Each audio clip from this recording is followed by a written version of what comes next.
Alors, Denis, si je comprends bien, M3I Supervision s'adresse à des gestionnaires, contremaîtres, chefs d'équipe. Ce que tu nous dis, c'est qu'il y a 5 grands enjeux auxquels ils sont confrontés dans leur quotidien. Dans la gestion du quotidien, organiser, évaluer, tout ça. Et le modèle, moi j'appelle ça dans mes mots, la typologie utilisée a 4 dominantes de la personnalité que tu appelles les dynamiques de la personne. Mais peut-être que je me trompe, mais je veux juste te poser la question. Quand tu parles des 4 dynamiques, tu parles d'eux pas en traits nécessairement de personnalité, mais plus en attitude et comportement. C'est bien ça que tu nous... À travers ton modèle? Effectivement. Ben, OK. Fait que si c'est ça, pour moi, quand je t'écoute, c'est une bonne nouvelle. Parce que les théories de la personnalité, jusqu'à date, disent encore que vers 18, 20, 22 ans, notre personnalité, elle devient fixe, puis elle ne change pas beaucoup dans le temps. Mais on sait très bien qu'on peut, par contre, développer des attitudes et comportements tout le long de notre vie. Donc, si je comprends bien ce que tu nous expliques du modèle avec lequel on travaille sur M3I Supervision, c'est on travaille vraiment à développer des attitudes et comportements. Donc, on peut changer. Oui, effectivement. Et attitudes et comportements qu'on a associés, OK? Ici, donc, on est associé à différents enjeux, OK?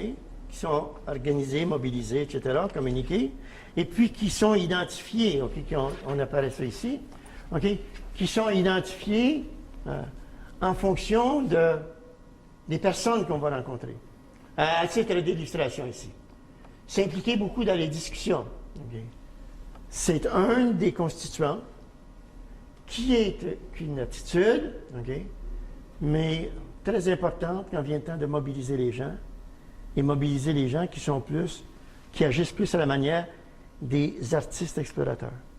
Donc, on a ici, okay, puis ça c'est ma grande liste d'épicerie, que certains osent appeler ma liste de prescription, okay, qui est en gros plan ici, qui mise sur différentes attitudes et comportements rattachés aux 5 enjeux et qui sont subdivisés en 55, en 220, c'est-à-dire 55 pour chacune des constituants de la personnalité. Donc, on rejoint également la facette de l'imagination, la facette de la raison, des émotions et de l'action. Et ça devient, à mes yeux, à moi, ce qui permet à un superviseur et à un gestionnaire de créer une différence quand il va interfacer le monde autour de lui.